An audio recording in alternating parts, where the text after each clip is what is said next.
Trish and Rob McGregor welcome you to a place where all kinds of phenomena flourish. Voices whisper ancient secrets, signs and symbols are abundant. UFOs, ETs, ghosts, and even the dead move about freely. Here we meet authors, researchers, and investigators of the mysterious, the strange, and of the inexplicable anomalies that surround us. Step out of the everyday world and take a journey into the mystical underground.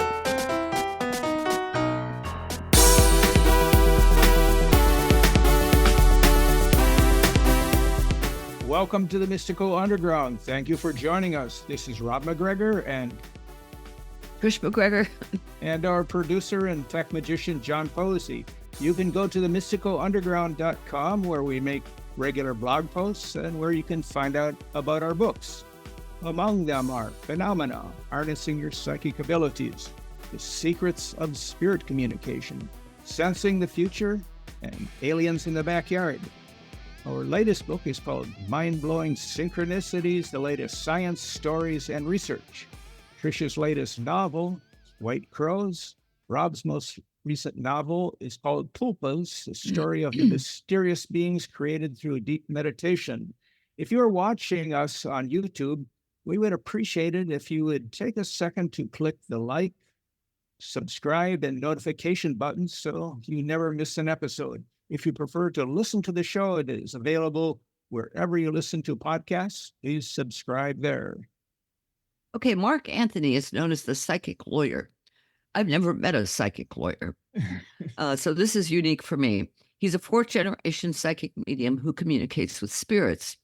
He's an Oxford-educated attorney licensed to practice law in Florida, Washington, D.C., and before the United States Supreme Court.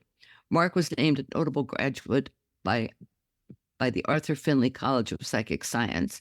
He was designated Visionary of the Year by Best Holistic Life, honoree of Spiritual Awakening International Circle of Honor honoree, and he received the OMI Award for Best Psychic Medium.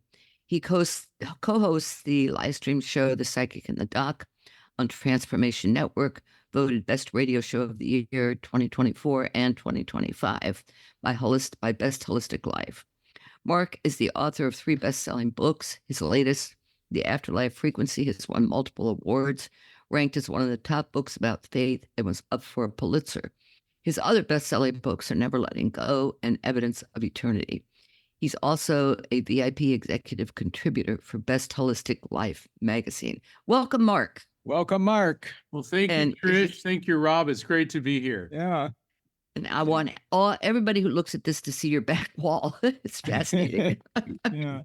So the title of your first chapter caught our attention, Spiritual Synchronicities. Can you talk about the meaning of that phrase? Spiritual synchronicity is a concept that I developed to explain a phenomenon that I think everybody has experienced at one point in their life. And I do not believe in coincidences. I believe that everything happens for a reason. And sometimes these things happen because spirits can guide us into a particular place to be at the right time in the right place. That's why in the first chapter of the Afterlife Frequency, Spiritual Synchronicity shows me, I explain how I was put into a situation and it was because of spirit intervention that got me out of it. And what happened is the book starts in Bangkok, Thailand, and I spent a considerable amount of time in South Asia, in the Far East, and I was at a Buddhist temple attending a lecture. And it was really beautiful because the master, I mean, he was well into his 70s. He had shaved head, wearing the robes, and he was just some of the coolest guys you could ever meet. And it was so uplifting. And I'd been traveling in Asia with my best friend, Billy. We grew up together. We met when we were 11 years old, and we were both raised in the Catholic faith, and he had turned into an atheist. And of course, I'm a medium. And so our entire life, we had this discussion about is there an afterlife? And he said, well, I don't believe it, but there's that thing you do that I don't quite get. So I come out of this Buddhist temple and I'm all groovy and, oh, wow, metaphysical. And Billy picks me up and he goes, all right, man, we're going to go have some fun now. We're going to Pat Pong. And I go, Pat Pong? He goes, yeah. And so we had hired a tuk-tuk driver, and a tuk-tuk is like a motorized rickshaw. It's like a motorcycle, and it's got a spot for a couple people in the back, but it's this 3-wheel thing. And they're all over Asia because it's a very affordable means of transportation. So this young guy, he drives us through Bangkok traffic, which is like LA on steroids, so like crazy. And we get to Pat Pong. Now, Pat Pong is probably the most deviant and evil city in the world, or street of the world. And I say that, kind of sarcastically, but everything and everyone is like for sale there. It's a huge open air market, and there's all sorts of there's sex clubs, and there's but they're selling electronics and clothing and drugs, legal and otherwise. I mean, it was like nothing I'd ever seen. And we're walking along this, and there's this huge open air market that runs down the length of Pat Pong, and there's canopies, and it's already getting dark, and I don't think the place ever closes down. And Billy said, you're going to enjoy this. And I go, please tell me we're not going to some weird sex club thing, And he said, no, man, we're going to a kickboxing match.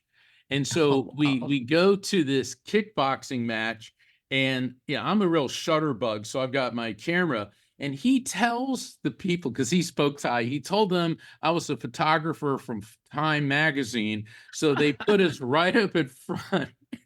And I mean, my dad was a boxer in the Navy, and I've always enjoyed, watching martial arts, but I've never seen anything like this. This was blood sport. I mean, these Thai guys, they almost had it. I mean, talk about mixed martial arts. They're kicking and fighting, blood splattering and all this. And I mean, it was really intense. I mean, the photographs I got were amazing.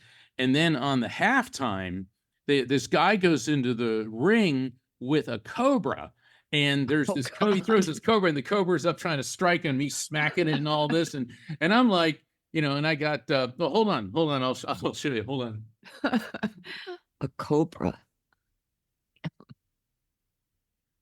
Here is one of the pictures I took. Okay. So this was the halftime. The intermission break is this guy fighting a king cobra. Wow. And it's striking at him and all this. So after a while, I said, Billy, this is cool and all, but I've kind of had enough. And he said, no problem. He goes, I'll meet you back at the hotel. We were staying at the Sheraton, beautiful hotel along the river in Bangkok. So I walk out in the street, and there's these two Australian guys. They're having an argument, and they're these big bruiser guys, and they're yelling back and forth. And, I'll maintain G-rated language, but you can imagine.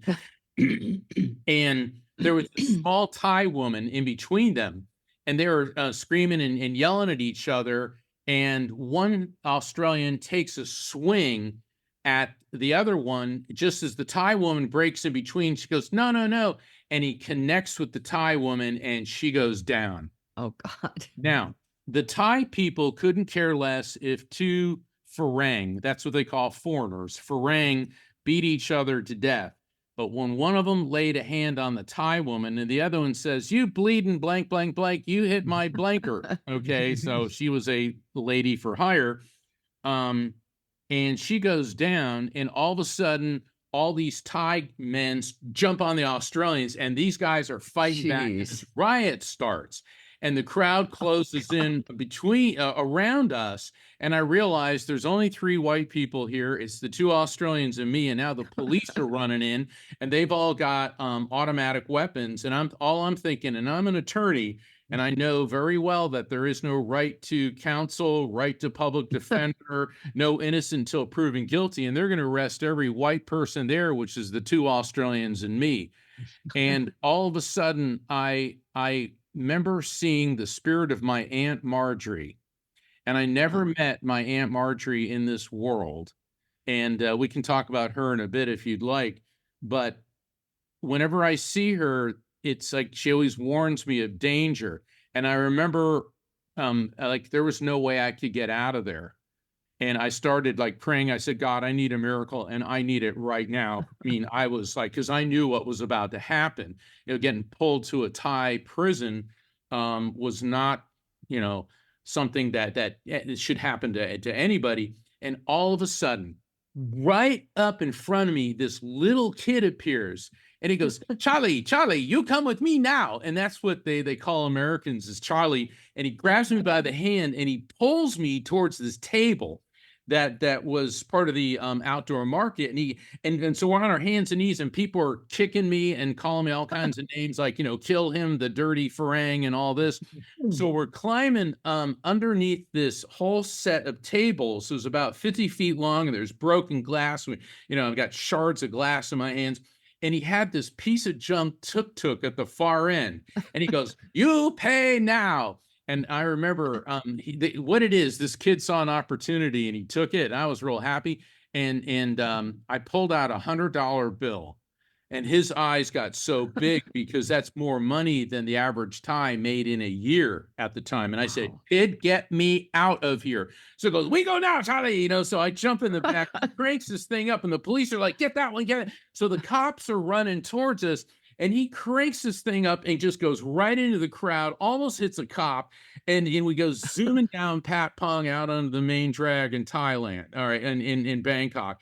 And I'm sitting here like breaking out in a sweat, like, oh my God. So I get back to our hotel and I took a shower and I'm picking the glass out of my hands. I'm sitting there on my bed, and all of a sudden the door comes in and there's Billy, and he's obviously had a couple of drinks. He goes, dude, it's really good you left when you did. There was like some riot out in front of there.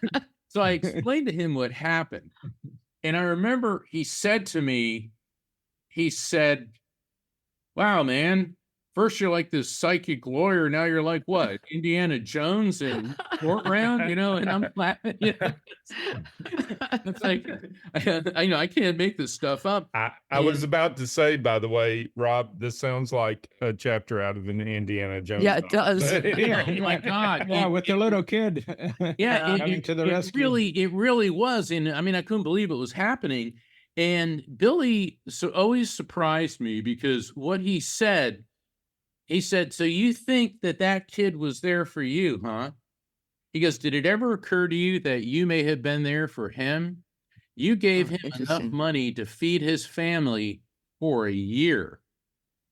Wow. And he said, he started talking about Carl Jung and the concept of synchronicity. Mm-hmm. And he said that kid saw an opportunity and he took it. And I said, but what about the Australians? He goes, well, they're probably sitting in a jail cell and you could be sitting there right next to them, but that wasn't what was supposed to happen. And it was really amazing how the atheist who didn't believe in spirituality, he planted that seed. And so when I was writing the Afterlife Frequency, that came to me that I needed to use that story to illustrate how spirits can guide us at the right place and the right time. And my Aunt Marjorie showed up at the right time, and all of a sudden there was that kid. So that's what I mean by spiritual synchronicity. All right, that's a great story. That is a great story. Yeah, let's go back to your youth and growing up. I mean, you have your parents were mediums, right? And yes. What was that like? Well, it was really a bummer being a teenager when your parents like knew stuff. Like I couldn't. They weren't supposed to know. Well, teenage boys. We're always, we're always up to something. It's not necessarily bad, but the thing is, my parents. It was such a privilege and an honor to be their son. And I'm the first person in the family to go public with this. My dad was one of the original Navy SEALs. And then after the Navy, he became a NASA, an aerospace engineer. So he was a real no-nonsense kind of guy, but he could see spirits.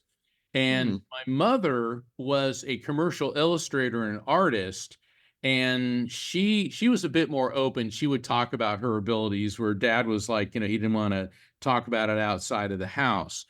And I tracked these abilities on both sides of the family back into the 1890s. So that's why I Jeez. say I'm a fourth generation psychic medium, although it is logical to assume that this goes back even further, because from what we can tell, and by we, I mean those of us who study psychic ability, and because I'm a psychic medium, but I'm also a survival of consciousness afterlife researcher, a near-death experience researcher, and a near-death experiencer, paranormal investigator, and I study ancient mysteries. And this appears to be a genetic trait that runs in my family. So when you get two parents that have the same genetic trait, it increases the likelihood one of their children will have that ability, and that child happened to be me. Are you Wow. the only sibling? I have an older brother and an older sister, and they're very precognitive. Like they'll anticipate Uh-huh. things before they happen, but they're not mediums. It appears that I Mhm. got the whole package. Yeah. What Lucky happened to you. what happened to you at age 4? His NDE. Yeah, I don't want to go too heavily into my NDE, and the reason for that is Okay. it's so crucial to my book, The Afterlife Frequency. But I will tell you this. Um, I was 4 years old. See, I'd already started seeing spirits when I was around 3.5. Mhm. And my dad, working in aerospace, he was always on business trips, and he was away, and we were living in Orlando. I was born in North New Jersey, but my dad got a job in aerospace, so we had to move to the Orlando area Mhm. because of everything that was happening with the space program. And there was an epidemic going through our community of impetigo, Huh. and I caught it. My siblings caught it, but they had a mild version. And the doctor said, "Well, just put them in a bath with some, bleach, for the rashes and all this." But what the doctor didn't realize is how bad I had the infection.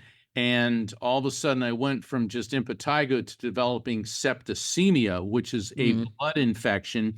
And all of a sudden, and I remember being in the bathtub because I could smell the chlorine, and I stopped breathing, and my mother freaked out, and obviously, and she pulled me up and out of the bathtub, and she ran outside, and my brother had run across the street because there was a fireman that lived across the street, and he saw that his car was there, that he was home. Fireman Rory, I remember that's who we called him. His first name was Rory. Meanwhile, my sister, who was probably 14, she had called an ambulance, and so the fireman ran across the street. I remember my mother was screaming, "My baby's dying." And the fireman ran across the street. He started doing CPR on me, and he got me breathing. So the ambulance arrives, and they put me on a gurney. They get me in the ambulance. Mom jumps in the ambulance with them. They slam the door. They take off. So what happened though was they put a um, oxygen mask on me, but the oxygen hose got caught in the ambulance door, and it cut God. off my oxygen supply, and I flatlined, and I went into cardiopulmonary failure. And all of a Jeez. sudden, the next thing I knew, I shot through the roof of the ambulance, and I'm hovering above it as I'm seeing it heading down Orange Blossom Trail. And all I could think was, why are there numbers on the top of the ambulance? I didn't know at the time. I was 4, Yeah. and that's for helicopters so they can spot it and all that. And if you want to find out what happens, you're gonna have to read my book, The Afterlife Frequency. Now, Mark, do you remember all that? It sounds like Yes. you do. Oh yeah. Um, Interesting. I I remember being about 18 months old. I remember, Wow. my first vivid memory is really amazing. I remember I was sitting in a high chair, and I was banging on the high chair, down on the tray in front of me. And my parents, my mom and my dad, they were like bent over like this, talking to me, telling me how much they loved me. Huh. That's my first memory. What a great memory. I mean, Yeah. yeah, I think about that because I talk to some people and they say, well, I can't remember anything before age 5. But my parents told me that not long after that, I went from mama and dada to full sentences within 2 weeks. And then Wow. dad said, and then the questions, why is this? Why is that? How does this happen? Why? And he said, and the questions never stopped. Uh, So I was very fortunate because dad liked to explain things, and being a science guy, and my mother, they were really good with me. And like I said, I feel very, very privileged that I had parents that they understood me. They got it. uh-huh. Because a lot of my colleagues that are mediums, I mean, I hear the horror stories from their childhood. Oh, you're doing the work of the devil and all that, Yeah. primitive nonsense.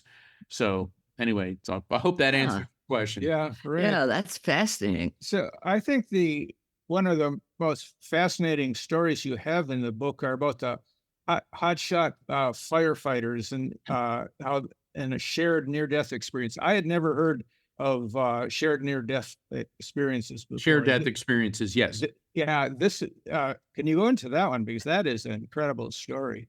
Yeah, the shared death experiences. In my book, I developed the electromagnetic soul theory, which provides the scientific basis for all forms of spiritual contact, mediumship, out of body experiences, near death experiences, shared death experiences, reincarnation. And that's one of the reasons the afterlife frequency has been endorsed by as many scientists as it has, is because it does provide a logical explanation for these phenomenon.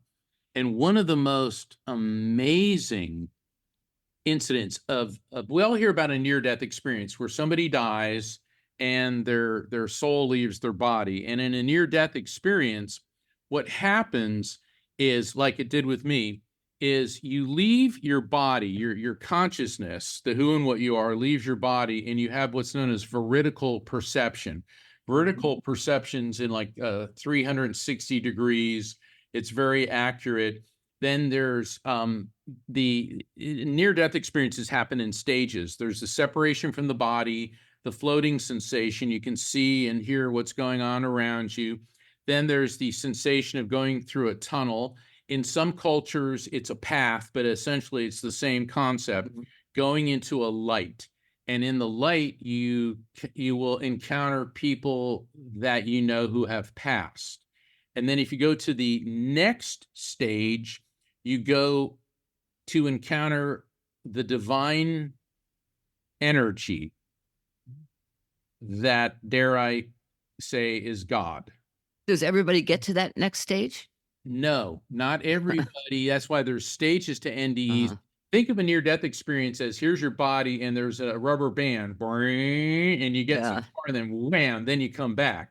Whereas people the ones I talk to in spirit, the rubber band snaps and they keep going. Some people just get the free-floating sensation. Others will see loved ones. Okay. Now, the critique of near-death experiences is that it's a side effect of the dying brain. And I spend a good part of the book debunking that theory. Also, in the lectures that I'll be giving at the International Association for Near-Death Studies 50th convention this year in August, I'll be discussing that as well. And so because people say it's subjective, that makes it not true. But a shared death experience is when more than one person experiences the same phenomenon.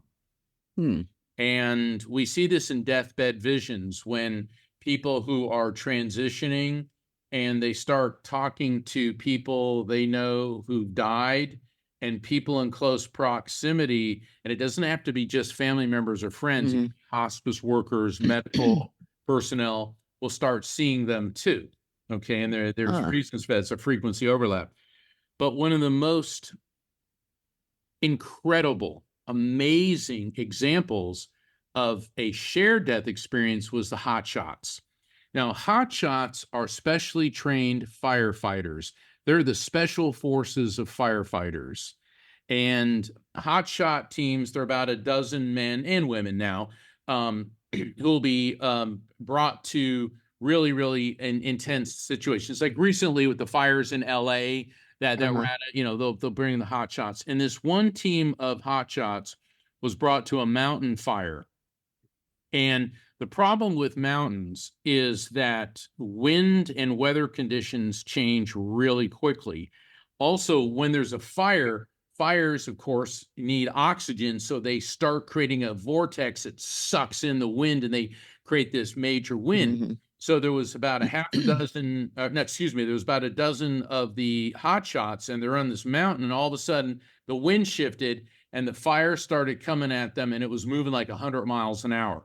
These mountain fires, and they knew, and these guys, they were so well trained, they hit the ground, they put protective gear over them, and one of them, he recalled his experience, he felt the oxygen being sucked out of the air, and the next thing he knew, he was hovering above the mountain.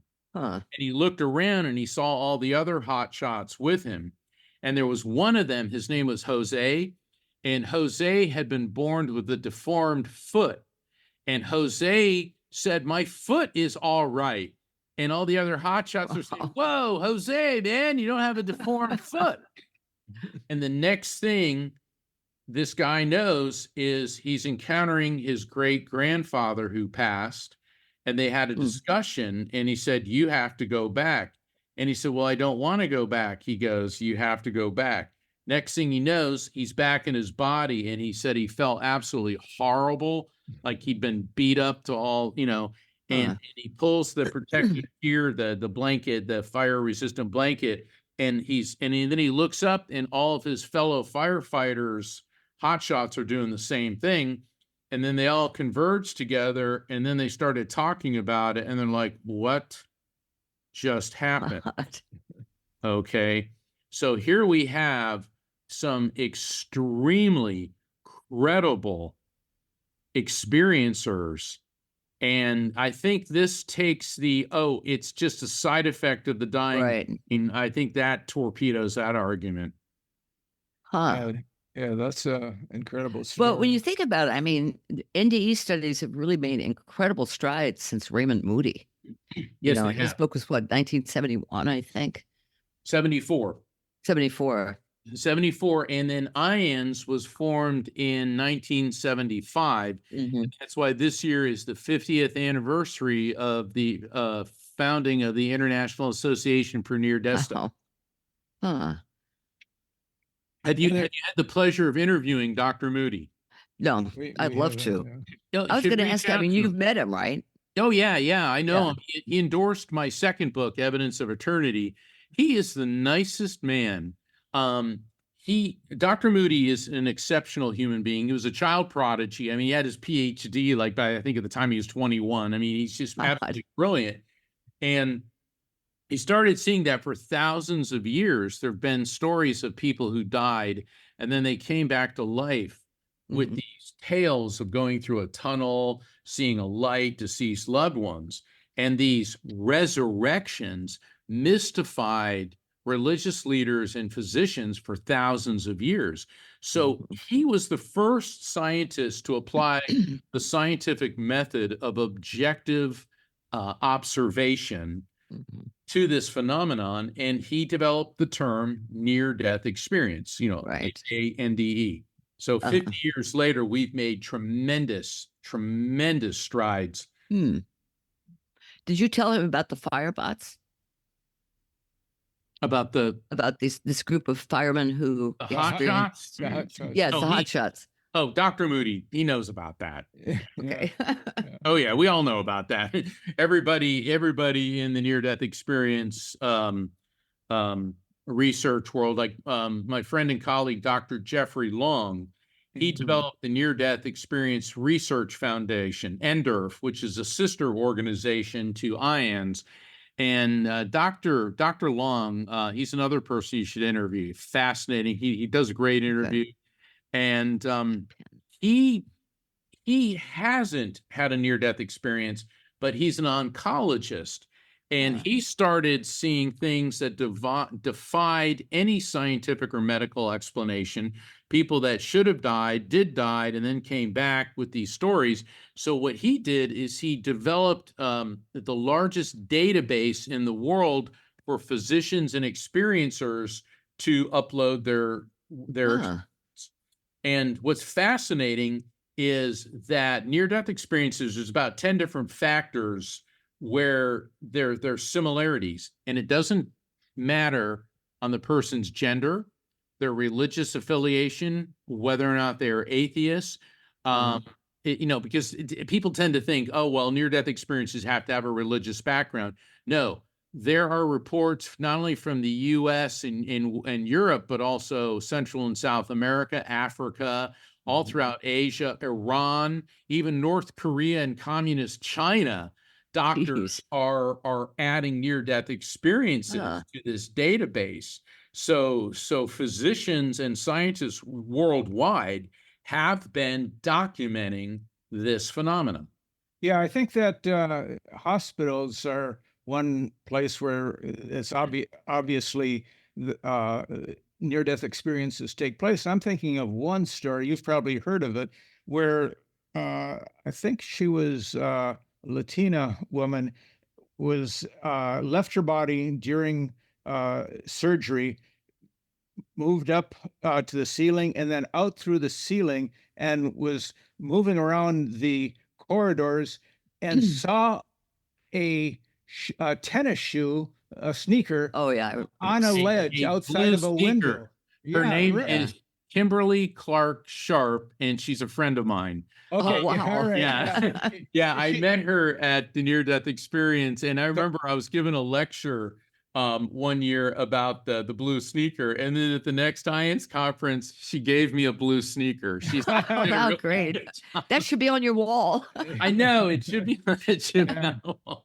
Yeah, that's an incredible story. How she went looking for that sneaker that the woman. Well, what happened? Great. What happened was, she was a nurse, and so Yeah. she died on the operating table, and she started floating above it, and she went by the light fixture and said, there's a lot of dust on this. I need to tell the head nurse. And then she goes, oh no, I'm dead. And then she was hovering, like you said, above the hospital. And it was in a rain gutter where she saw this blue sneaker stuck there. So when she was resuscitated, and she was revived, she said this. And so the surgeon said, get 2 people on the roof right now and see if what she said is true. And they went up there, and exactly where she said it was, in the rain gutter, was a blue sneaker wedged in. You got to hang that blue sneaker on your wall. Yeah. But I have a question. If somebody is dying, do they consciously decide not to come back? That is the $64 billion question, because in near-death experiences, by and large, the people who come back were instructed they had to come back. Other people say they were given a choice. My friend and colleague, Dr. Mary Neal, wow, her story's incredible. Back in 1999, she was kayaking in Chile. She's a real I know her outdoorsman. story. Yeah. Oh, you know the story? Yeah, I read it somewhere. I remember this. Chile, Yeah. because of Chile. Yeah. Dr. Neal, she and her husband and a group of friends were down there. He too is a surgeon, and she's not just a surgeon. She was the head of spinal surgery at USC, University of Southern California. And he decided not to go that day. Long story short, there was a mishap, and she got caught under a waterfall, and the kayak sank. And because of the torrential downpour from the waterfall, she was trapped underwater for over 30 minutes. It bent her body backwards, cracked her leg, like, how your knees bend, it bent them backwards, cracked her knees. And her fellow kayakers were like, they couldn't get near her because of the waterfall. And she said, all of a sudden, she was in this light. And she said there were several beings there. And she said, and it was really cool because I've had dinner with her a number of times, and said, the peace, the love. She said the indescribable love. And she said that she didn't want to come back. And she realized that she had no control over what was happening and that she did have to come back. She was also informed that her son, Willie, was going to die in a few years. And that experience was part of her journey that she had to share with other people. So meanwhile, back on planet Earth, here she is trapped underwater, and the kayak, and she's all mangled. Nobody can get to her. Suddenly her body dislodges and bumps into another kayaker. They pull her to shore. She's blue, not breathing. If they could get her breathing, they're thinking she'll be brain dead, but they start doing CPR, and all of a sudden she comes back. Now, they're in the middle of nowhere in a jungle in Chile, and they're on the bank of a river, and so they took another kayak and kind of made a stretcher out of it, stuck her in there, and they go, we don't know where to go. All of a sudden, out of the jungle comes these young Chilean men. They take the kayak, they find a path. So now they're all going on this path to a dirt road, and in the middle of nowhere, there just happens to be an ambulance that nobody called. It was just there. Okay. Now, all these witnesses are doctors and very credible people. So meanwhile, another kayaker, when this had happened, went downstream a bit and somehow encountered her husband, who in a rented truck just manages to get to the ambulance as they're loading Mary into it. And once again, he's a surgeon, so he does some splints and he's doing stuff to get her stable. These young Chilean men are nowhere to be found. Now, the question is, where'd they come from? Or better yet, what were they? They appear out of nowhere in the nick of time to carry her through an impenetrable jungle to an ambulance in the middle of a jungle, in the middle of nowhere. The nearest city's miles and miles away. And so Mary was airlifted back to the States, and she suffered severe lung infections, pneumonia, horrible orthopedic injuries, but made a full recovery. And then a few years later, as she was told, her son Willie was killed in a freak accident. Oh. That was spiritual synchronicity. Why was this part of her journey? That is spiritual synchronicity. Yeah, the whole thing. Yeah, that's amazing.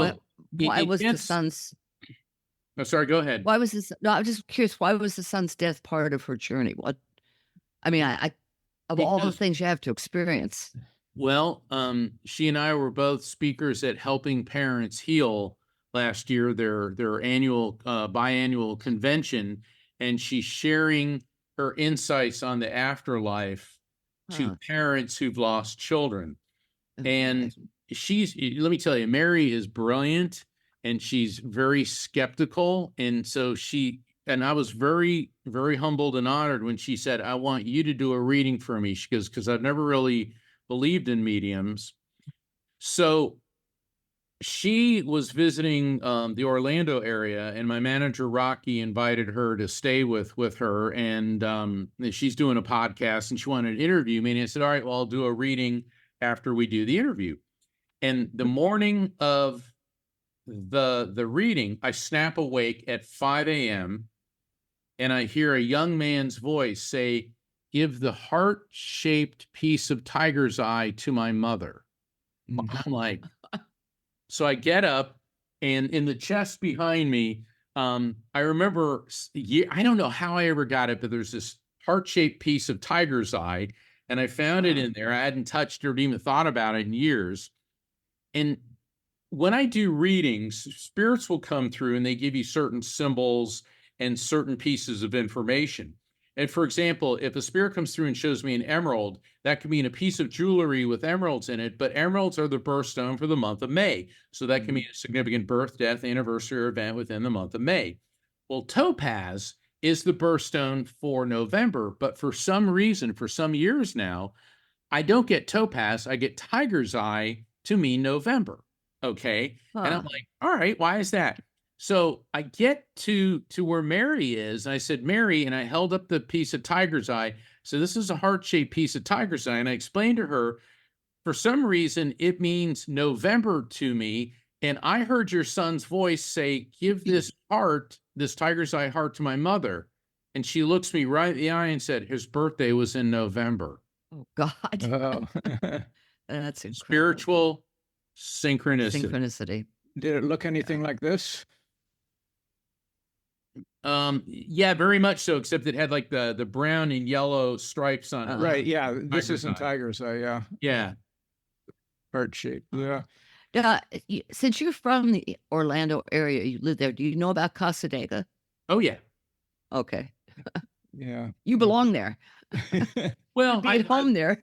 I visited there a couple times. Casadega and Lilydale in upper state New York are, I don't like to use the word remnants, but let's call them survivors, ongoing true. communities left over from the age of spiritualism, Right.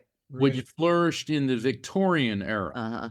And spiritual communities, and now there's spiritualist churches, and the spiritualism is alive and well. And Casadega was founded back, I believe, in the 1880s, 1800s. 1890s. Yeah, and it's been inhabited by psychics and mediums. I understand about 25 years ago, the Wiccans moved in as well. And so there's conflict from the ones inside the camp and then just across ones the outside street, the camp. across the street. Yeah, Right. there's tension between it's funny when you go there, on one side of the street, there's all these people dressed up like goths and they got pentagrams all over. And the other side of the street, you've got, more of the crystals and the groovy bay. And, I don't have a problem with the Wiccans. And, I get along with I try to get along with everybody. And, it's funny. People think, oh, everybody in the metaphysical community gets along. And it's like, you got to realize they are people. And people have their issues and all that. And we need to realize that these gifts, these abilities, it's all about love. We do this because evidential mediumship, which is producing pieces of information, things I can't possibly know, transmitted to me by spirits.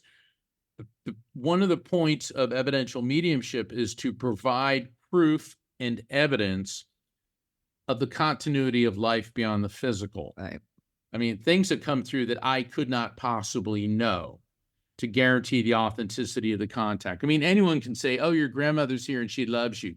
Well, duh, everyone's grandmother loves them, but when you start getting into what she looked like, how she passed, her name, habits, and then when they start talking about things going on with you of a personal or physical or medical issue, I mean, these are the types of pieces of evidence to help substantiate the authenticity of the communication. Yeah.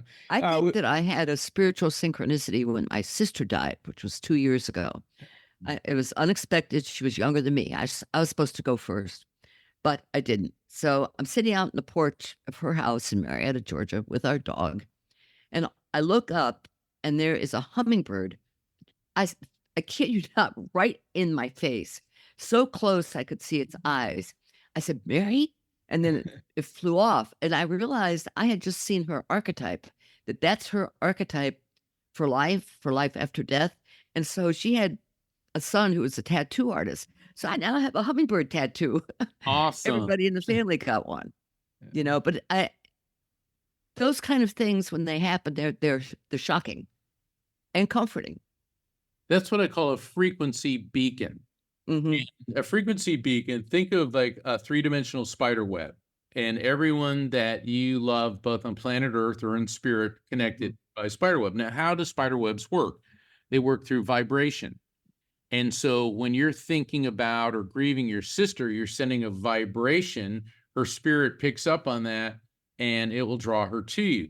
But frequency beacons are a two-way street. So she can maneuver something like a hummingbird into your field of vision. And the first thing you think of is your sister. That's how you know it's a frequency beacon. Okay. And then that prompted you to get the tattoo. And for the benefit of not just you two, but all the listeners, have you ever been driving in your car and you're thinking about a loved one? All of a sudden you turn on the radio and Yes. there's that song. Yep. Okay. Or you find a coin, maybe a penny or a dime or whatever, and as soon as you see it, you think of someone who passed. Do you think that this is just a random occurrence? No. And this is the complexity of spiritual synchronicity, which is connected to frequency beacons as well. And this is all part of the apparatus that spirits use to reach out to us and communicate with us. So your example is perfect. Okay, now I know what it is or what it was. Yeah, we should talk a little bit about your career as a lawyer. How did you get into that, and why, and how does that meld with being a medium? I mean, a medium lawyer is an unusual combination. It is. As a teenager and a young man, I had been drawn to the clergy, which is not unusual for mediums because we want to go into a spiritual vein, a spiritual career. But that seemed too limiting, too many rules and regulations. So I switched tracks and went into law, rules and regulations. But the thing about mediumship and law is both occupations require evidence. Like I was explaining with evidential mediumship, I have to bring forth pieces of evidence to substantiate and guarantee the authenticity of the contact. Now, what does a lawyer have to do to prove your case? You have to have evidence. Both jobs are about helping people. And mediums, by facilitating contact with somebody here with their loved ones in spirit, does it take away all the pain of grief? Well, no, because nothing does, but it can help add perspective and it can take the edge off the grief. Also, it's quite comforting when you realize that your relationship with somebody that meant so much to you did not cease, but rather has gone from one of the physical nature to a spiritual nature. And that's very healing. And lawyers help people. And I know, believe me, I know what people think of lawyers, but when do you go to a lawyer? 99 times out of 100, it's when things are not real good in your life. You've been arrested, you've been sued, or you need to sue somebody, or there's a problem. You need help. And so both jobs are about helping people. And then I got to the point, and that's an interesting story too, and very synchronistic about how I transitioned out of that. But I had a reputation in the legal profession. It was like, this guy's kind of weird and he knows things about people that he shouldn't. And when I was a young prosecutor, fresh out of law school, and there I was going to save the world. Well, when you're a young prosecutor, they assign you to first appearances. In first appearances, you have to go to the jail, and they bring people in that have been arrested, because when someone's arrested, we still have due process in this country, I think. So they bring people in who've been arrested. They have to be brought in front of a judge within 24 hours. So I'd be there with another prosecutor, and then there'd be the other table, usually staffed by a public defender, and there'd be some private attorneys there for people who had, hired their own counsel. And I'd look at the people before I'd look at the police reports and go, child molester, drug addict, wife beater, thief, this. And my co-counsel's like, they're looking at the reports going, how do you know that? Because people have been sitting in the drunk tank all night. They're all kind of rough looking, and they don't like, waving a sign. And so it kind of got to be this thing like, before we show Mark the report, let's see if he can guess what they were charged with, and other, there's other stuff in trial and all that, but I got that reputation for that. So people say, well, does that give you an unfair advantage? And the thing is, we all have a skill set. This was part of mine, and yes, I did use it, but I'm no longer practicing law. I am, I do, like, I was just on a Discovery Channel show called Destinations of the Damned, and they brought me in because there's this abandoned sanatorium / insane asylum where they believe there was a murder-suicide, and they wanted to see what I would get. And what I picked up was that it was a double homicide made to look like a murder-suicide. And the interesting thing is, after the fact, when we're discussing this, the evidence seems to support my theory a lot more than the official story. Interesting. Oh, and I need to put in my pop culture reference real quick. And I'm pretty sure I've brought up this series before, but if anybody that's never watched Pushing Daisies, it's a TV series from back in 2007, 2008, and it's about a guy that can that gets hooked up with a detective because he can bring people back to life for a period of time and find out what happened to them, and was helping the detective solve the cases. But yeah, go check out Pushing Daisies. It's an awesome freaking show. But so I never heard of it. No, it's interesting. How'd we miss that one? So you're also known as a psychic explorer. What kind of explorations have you been involved in? Oh my goodness. A lot. I'm interested in so many different things. Certainly law, psychology, biology, physics, chemistry, astronomy, astrology, archaeology, and my passion has been visiting ancient ruins, mystical sites around the world. When I was in Peru, I went to Machu Picchu. Now, for everybody that likes adventure, put that on your bucket list. And it's not easy going because it's at an 11,000 foot elevation. And, I live in Florida, a whopping 9 feet above sea level. So here I am at Machu Picchu. My lungs are like starving for, this rare commodity known as air. And the place is just amazing. It's literally the lost city of the Incas. And there's this one altar which has been referred to as like where they conducted, they meaning the Incas, conducted human sacrifice. Mm-hmm. And it's kind of perched on the edge of a cliff, and there's some structures around it. So I wanted to get a really good picture. And there's this one structure, and I went to it. It's this hut, and it's a stone building. And I got my camera there, and I'm zeroing in on it. All of a sudden, I get this flash of light, and I could see all these people dressed in feathers and these ornate animal headdresses leading right up to it.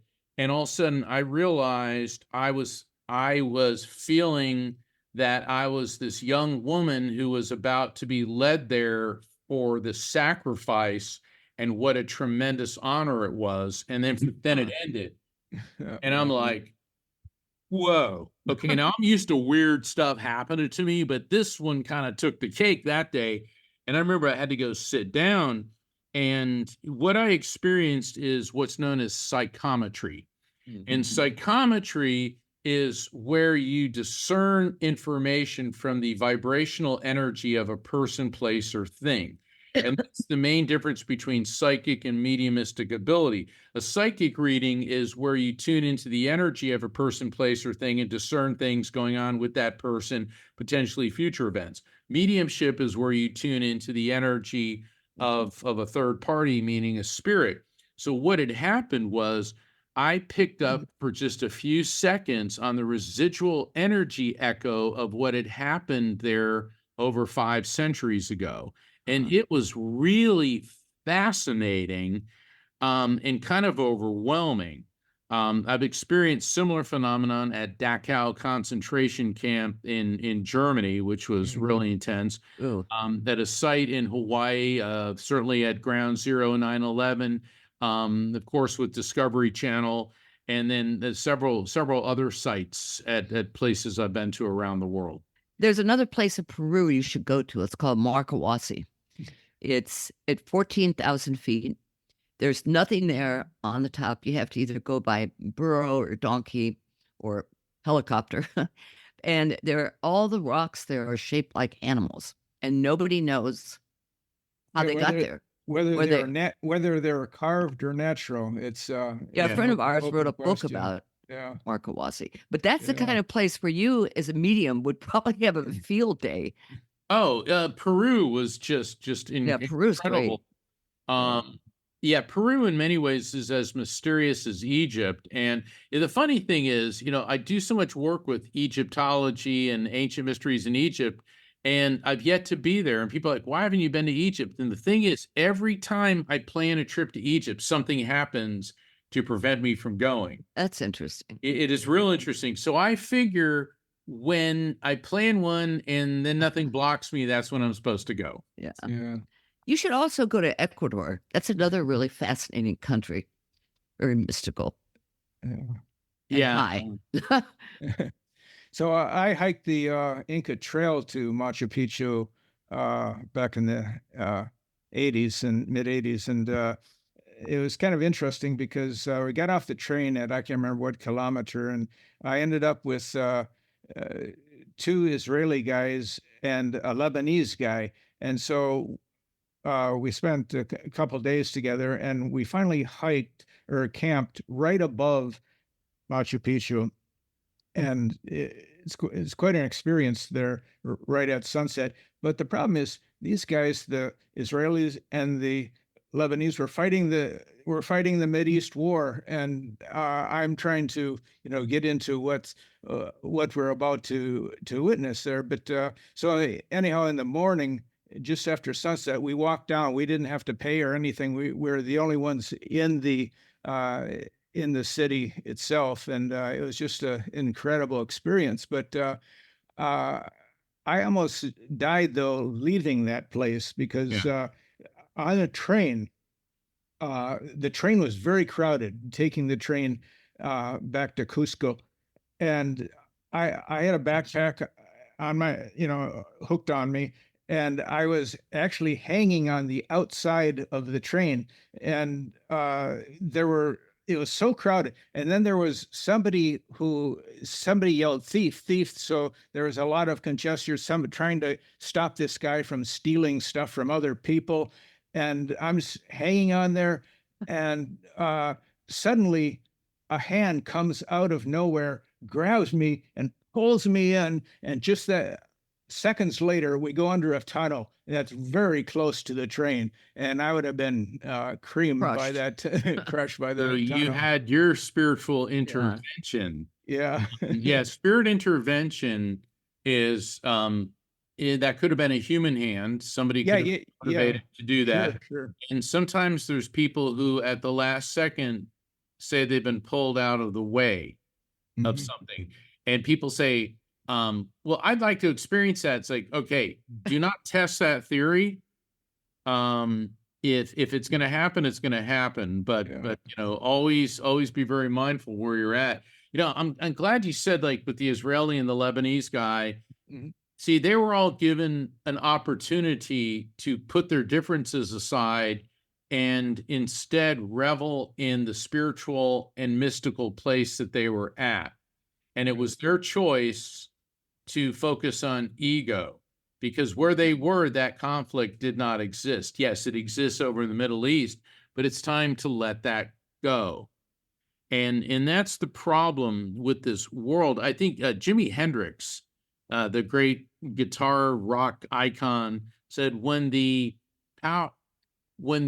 power of love overcomes the love of power, we will finally have peace. And he was right about that. Jesus said, love your enemies. And that's a really tall order. And Golda Meir said, we will have peace when our enemies realize that they love their children more than they hate us. And so, the Middle Eastern conflict, one of the last interviews I saw at Jimmy Carter, he said if he'd been given a second term, and I'm not justifying the Carter administration, I'm just saying what Jimmy said. And I was honored to meet him. He came to my law school, and I actually had a brief conversation with Jimmy Carter. What a nice guy. And he said he wanted to work on the Arab-Israeli conflict. He said, once he got the Egypt-Israel Camp David Accords, his next objective would have been that. Now, maybe he would have been successful, maybe he wouldn't, but if anybody could have done it, I think it would have been him. Okay, I probably shouldn't ask this question, but I'm going to. Do you get any spiritual guidance on what's going on in the United States now? Oh, yeah. Are we going to survive this? Yes. And we're supposed to be going through this right now. Okay. There's a 7 years of discord, and the good part is we're about 3 years into it now. So 4 more years. Yeah, we have to go through this. And I try to Why? Political commentary because I believe one of my favorite celebrities is Steve Martin. And Steve Martin said that he never discusses politics and he never makes political jokes because once you do that, you lose half your audience. Uh-huh. And I've got fans, admirers, whatever you want to call people who are interested in my work. I'd rather say that. I don't get into the, I got fans. It's like, that's not why I'm doing this. On both sides of the aisle. Mm-hmm. And I'm here to help people understand that life continues beyond the physical as opposed to interjecting myself into political discourse. Yeah, I was just curious about whether you get any guidance on that. A time frame was interesting. I did get something interesting back in 2019, the last quarter of 2019. I was doing readings for several people, and their spirits would come through, and their spirits would all be wearing surgical masks. Yeah. Oh boy. And they kept saying March 2020. March 2020. So I'm saying to everybody, I go, well, are you in the medical profession? Are you scheduled for surgery? And everyone's like, no. And then nobody knew what it meant. Well, then March 2020 rolls around. I start getting emails and calls all over the place. And people say, now we understand what the messages meant. We're all wearing surgical masks because we're in lockdown. And now it's March 2020. And so the spirits were giving us the heads up on that. What I do have a problem with is people that call it the plandemic and, this was engineered and I don't believe in science and blah, blah, blah. It's like, look, and maybe I'm saying something that may be unpopular, but I get my science and my medical advice from doctors and scientists, not from people that hang out in crystal meth labs. Okay.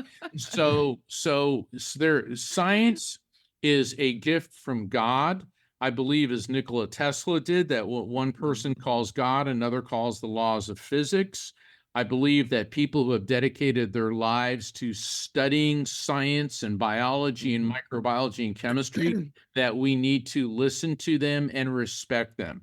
People have varying opinions on this. That's their choice. So I'll just leave it at that. Yeah. So people can go to mediums to make contact with the other side, but there's ways for people to develop everybody has some psychic abilities and mediumistic abilities. And you mentioned RAFT in the book. Can you talk about that? Because that's something that I think can help guide people in this direction. In my book, The Afterlife Frequency, I introduced my RAFT technique. RAFT stands for recognize, accept, feel, trust. And I give exercises in the book, and I give stories to support how you can recognize the presence of spirits. Then you have to accept that the contact is real, feel without overthinking it. Now that's the hard part. People hit the third step because they'll get like Trish, the sign from the hummingbird. Let's walk you through it. You saw the hummingbird, you recognize the sign from your sister, you accept it as real, you felt it, you didn't overthink it. You could have said, oh, well, this is just a coincidence. No, I don't believe this in coincidence. happen. And then that's where you fizzle out, but you felt it without overthinking it, and then you trusted in the experience. Yeah. And so RAFT technique will teach people how to do that. It's really about lowering their shields of disbelief, I think, Correct. People tend to put up when they are confronted with the other side. Absolutely. Yeah, people have their deflector shields. It's like on Star Trek. It's like, hey, shields, Yeah. There is truth to that. because you're creating an energetic block. It's like during a reading, I tell people, don't immediately go to no. No, no, no, no, no. It's like, don't do that. Okay. Yeah.